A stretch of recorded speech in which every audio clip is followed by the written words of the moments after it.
আগামীকাল পেকুয়ার ঐতিহাসিক ময়দানটা কানায় কানায় পরিপূর্ণ হবে। সারা বাংলাদেশে লাখো কোটি তাওহীদ জনতার হৃদয়ের স্পন্দন আল্লামা ডক্টর মিজানুর রহমান আজাহারি হুজুরের ওয়াজ শোনার জন্য সবাই অধীর আগ্রহে আছেন। আমরা তাদের উদ্দেশ্যে বলতে চাই, এই পেকুয়ারে স্টেজ তৈরি করা হয়েছে ডক্টর মিজানুর রহমান আল আজাহারি হুজুরের জন্য। ইনশাআল্লাহ উনি যথা সময়ে এ বিশাল মাহফিল উপস্থিত হবেন। রাত ৮টার পরে উনি তাফসির পেশ করবেন। আরেকটা প্রশ্ন ভাইয়া, আপনি একটু আগে বলছিলেন যে এই মাহফিল অন্য সব মাহফিলেই টাকা নেওয়া হয়, আপনারা টাকা নিচ্ছেন না এবং আপনার বাবার ইসলামের সওয়াবের জন্য আসলে কোন উদ্দেশ্যে টাকা নিচ্ছেন না, যে এই বিষয়টা একটু যদি বলতেন। টাকা না নেওয়ার কারণটা হচ্ছে এটা আসলে বিশাল একটা মাহফিল। আমি এবং আমার মেজো ভাই, আমরা দুই ভাই প্রতিষ্ঠিত।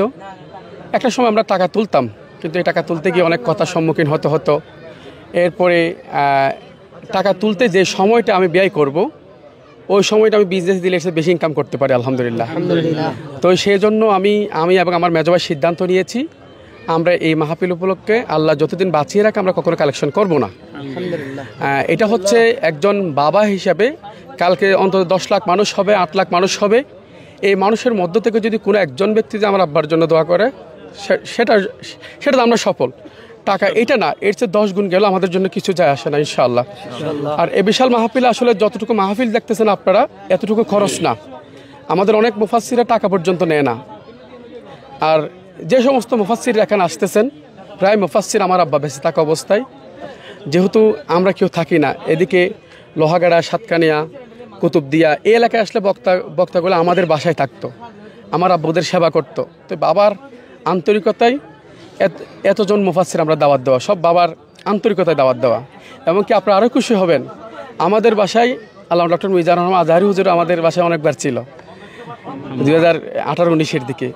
তো আলহামদুলিল্লাহ এই ভালোবাসা থেকে আজাহারি হুজুরও আমাকে দাওয়াত দেওয়া, আমার দাওয়াতটা গ্রহণ করা, অনেক ভালোবাসেন আমাকে, আমার আব্বাকে অনেক শ্রদ্ধা করেন।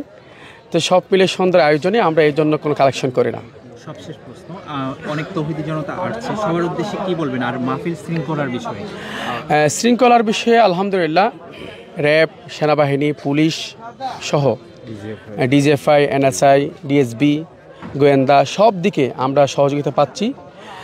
একটু পরে ওরা সাজোয়া যানসহ আনতেছে এখানে, সর্বোচ্চ নিরাপত্তা যাকে বলা হয় সব কিছু ওনারা করতেছে আলহামদুলিল্লাহ। তো সুতরাং আপনারা একদম নির্দ্বিধায় পেকুয়ার ঐতিহাসিক মাহফিলে আলোচনা শুনতে আসতে পারেন ইনশাআল্লাহ। সর্বশেষ প্রশ্ন সেটি হলো যে আপনাদের মাহফিলে নারীদের জন্য আলাদা কোনো ব্যবস্থা রয়েছে কিনা এবং প্রস্তুতির সর্বশেষ কী অবস্থা? আসলে যেহেতু আপনারা জানেন এখানে অন্তত 5-10 লাখ মানুষ হবে। এটি একটি সামাজিক একটা এলাকাবাসীর উদ্যোগে এক প্রকার। তো এখানে অতগুলা ভলান্টিয়ার আমরা নিজের মহিলাদের নিরাপত্তা দেব। তো যার ফলে আমরা এবারের মতো বলতে আমরা ভবিষ্যতে কখনো পারবো কিনা মনে হয় না। আমরা মনে হয় কখনো ফিমেলকে মাহফিলে আসার সুযোগ করে দিতে পারবো না, কারণ এখানে জায়গা খুব সংকট।